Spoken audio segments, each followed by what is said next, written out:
어제는 우상숭배의 결과라는 제목으로 말씀을 살펴봤습니다. 우상숭배는 하나님과의 관계에서 걸림돌이 되고 또 두려운 심판을 가져온다고 했습니다. 오늘 묵상할 15장의 말씀은 비교적 짧은 장인데 이 장에서 하나님은 포도나무의 비유를 하십니다. 포도나무 자체로는 아무것도 쓸모가 없는 그런 나무입니다. 나무의 재질도 굉장히 좋지 못하고 또 가공해서 쓸 수도 없는 그런 나무입니다. 그래서 그 나무는 불에 던져 뗄감으로 밖에 쓸 수가 없는 겁니다. 성경은 이스라엘을 포도나무에 자주 비유를 합니다.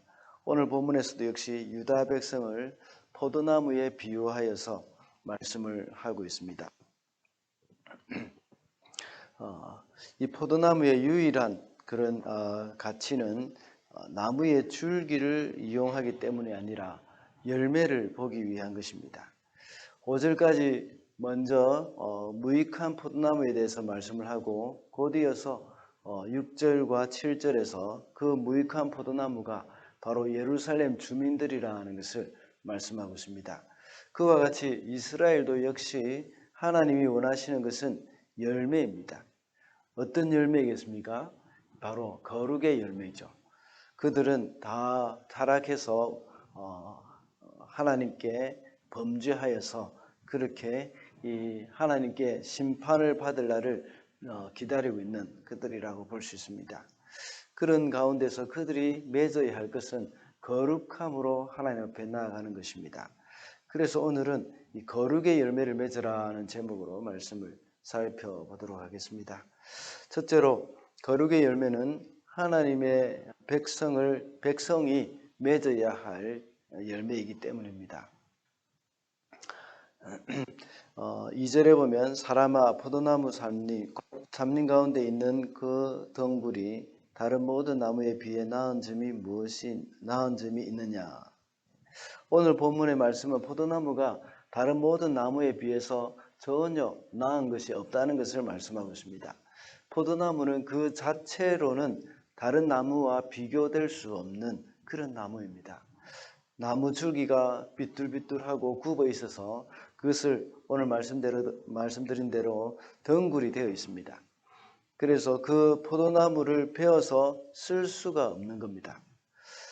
포도나무는 목재로 쓰는 나무가 아니라 열매를 맺어야 하는 나무이기 때문입니다. 그래서 포도나무는 본래 해야 할 일은 열매를 맺는 일입니다. 열매를 맺는 일이 본래 포도나무의 일이라는 겁니다. 이와 같이 유다도 마찬가지입니다. 유다 백성들이 하나님의 백성으로서 거룩한 삶을 살아야 합니다. 그들이 해야 할 일은 바로 거룩한 삶입니다. 하나님은 레위기 11장에서 내가 거룩하니 너희도 거룩하라 하고 말씀하십니다. 하나님의 백성의 정체성, 그것은 거룩이라고 할 수 있습니다. 가나안에 살고 있는 이방인과 구별되는 그 거룩한 삶이 그들의 정체성이 되어야 합니다. 그것이 없이는 백성이라고 할 수 없습니다. 우리 성도들도 역시 맺어야 할 열매가 바로 거룩한 삶입니다. 예수 믿는 사람들은 이 성도라고 말하지 않습니까? 이 성도, 이 거룩할 성자, 무리 도자, 무리 거룩한 무리라고 하는 이 말 자체가 바로 우리 성도들의 정체성을 말해주고 있는 겁니다. 그러므로 성도는 마땅히 맺어야 할 그 열매가 바로 거룩의 열매입니다. 그러므로 이 거룩의 열매가 바로 우리 하나님의 백성이 맺어야 할 그러한 열매라는 것을 우리는 기억해야겠습니다. 둘째로 거룩의 열매가 있을 때에 마치 거룩의 열매가 있을 때에 이것은 가치 있는 존재가 되는 겁니다. 가치 있는 존재. 3절의 말씀에서 보면 거기에서 무슨 물건을 만들 목재가 나오느냐, 그것으로 나무 못을 만들어서 무슨 물건을 거기에다가 걸어둘 수 있느냐. 앞서 말씀드린 대로 포도나무는 재질이 고르지 못하고 구불구불하기 때문에 그 나무 자체로는 아무것도 할 수가 없습니다. 그것으로 나무못도 만들 수 없다고 말씀하고 있습니다. 나무못은 아무리 보잘것없는 나무라고 하더라도 그것으로 못을 만들 수는 있습니다. 나무못. 아주 못이 작기 때문에 아무리 나무가 제대로 좋지 못한 것이라고 하더라도 그것으로는 아주 작은 못은 만들 수 있기 때문입니다. 그런데 포도나무로는 그것조차도 만들 수 없다고 말을 하고 있습니다. 포도나무는 나무 그 자체로는 아무 쓸모가 없고 다만 열매를 맺을 때에 그 나무의 가치를 발휘할 수 있습니다. 포도나무가 아무리 다른 나무가 되려고 해도 소용이 없습니다. 아무리 백향목 나무가 좋아 보이고 멋있어 보여도 포도나무는 백향목 나무가 되기 위해 노력할 필요가 없습니다. 포도 열매를 맺을 때에 그 나무는 가장 큰 가치를 발휘한다고 볼 수가 있습니다. 유다도 역시 모든 민족들 사이에 살다 보니까 자꾸 다른 민족들의 흉내를 내려고 하고 있습니다. 다른 민족이 섬기는 신도 그들이 섬기고 또 다른 민족들처럼 그들도 왕을 세웠습니다.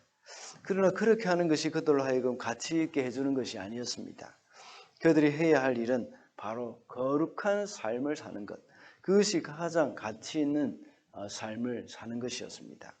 우리도 역시 이런 거룩한 삶을 살면서 이 땅에서 가치 있는 인생이 되어야 한다는 것입니다. 이 세상의 모두가 사람들은 다 마음대로 생활하며 자기 자신이 법이 되어서 살지만 성도는 그들에게 물들지 않고 하나님의 말씀을 따라서 거룩하게 살아야 하는 겁니다. 그래서 사도 바울은 로마서 12장 2절에 보면 이 세대를 본받지 말고 오직 마음을 새롭게 함으로 변화를 받아 하나님의 선하시고 기뻐하시고 온전한 뜻이 무엇인지 분별하도록 하라 하고 말씀하고 있습니다. 이것이 바로 그리스도인이 이 세상에서 이 세상을 따라 살아가지 않고 하나님 앞에서 거룩하게 살아갈 때에 참된 가치를 우리가 가질 수가 있는 삶이라는 것입니다. 마지막으로 거룩의 열매는 심판의 기준이 되기 때문입니다. 4절 말씀을 보면 그것은 땔감으로 불 속에나 던져버릴 것이다. 그 양쪽 끝은 다 없어졌고 그 가운데 부분도 걸렸는데 그것이 물건을 만드는데 무슨 소용이 있겠느냐. 열매를 맺지 못하는 포도나무는 결국 불 속에 던져질 것이라고 말씀합니다. 열매를 맺는 것이 목적이며 또 본래의 가치인데 그 가치를 하지 못하는 포도나무는 바로 이 땔감 외에는 쓸데가 없다는 겁니다. 예루살렘 거민도 역시 열매 맺지 못하는 나무와 같이 심판을 받게 되었다고 볼 수가 있습니다. 이와 같이 거룩의 열매를 맺느냐 맺지 못하느냐 이것은 심판의 기준이 되는 겁니다. 예루살렘 거민들은 형식적으로는 이 성전에서 제사를 드리기도 하고 하나님을 섬기는 그런 사람들이었습니다. 그러나 그들은 우상도 함께 섬기고 있었고 그로 인해서 그들의 삶은 하나님의 백성다운 삶이 아니었습니다. 지난번에 8장에서 살펴봤던 것처럼 그들은 성전 안에서도 우상을 섬기고 있었던 겁니다. 형식적인 믿음은 진정한 거룩의 열매를 맺을 수가 없습니다. 왜냐하면 그 마음의 변화가 없기 때문입니다. 누가복음 3장 9절에 보면 세례 요한이 회개에 합당한 열매를 맺으라고 하면서 이 도끼가 그 나무 뿌리에 놓였으니 좋은 열매 맺지 못하는 나무마다 찢겨 불에 던져지리라고 말합니다. 예수님 당시의 유대 사람들도 역시 마찬가지였습니다. 그들은 유대교를 믿었지만 온전한 삶의 변화는 없었습니다. 온전한 삶의 변화는 성령님으로 인하여서 가능합니다. 주님의 영이 우리 속에 임할 때에 우리는 진정으로 거룩한 열매를 맺을 수가 있는 것입니다. 우리가 말로만 하나님의 백성이라고 하는 것은 심판 때에 아무 효력이 없습니다. 우리가 회개에 합당한 열매가 있어야 합니다. 그것이 바로 변화된 삶입니다. 그러므로 거룩의 열매는 바로 심판의 기준이 된다는 사실을 우리가 알고 우리를 변화시키시는 이 성령님을 의지하면서 살아가야 하겠습니다. 말씀을 맺겠습니다. 오늘은 이 거룩의 열매를 맺으라는 제목으로 말씀을 살펴보았습니다. 거룩의 열매는 하나님의 백성이 맺어야 하는 열매이고, 또 거룩의 열매가 있을 때에 우리는 하나님의 백성은 더 가치 있는 삶을 살 수가 있다고 했습니다. 그리고 거룩의 열매는 심판의 기준이 된다고 했습니다. 우리의 삶을 변화시키시는 그 성령님을 의지하면서 거룩의 열매를 맺으며 살아가게 되는 저와 여러분이 되시기를 바랍니다.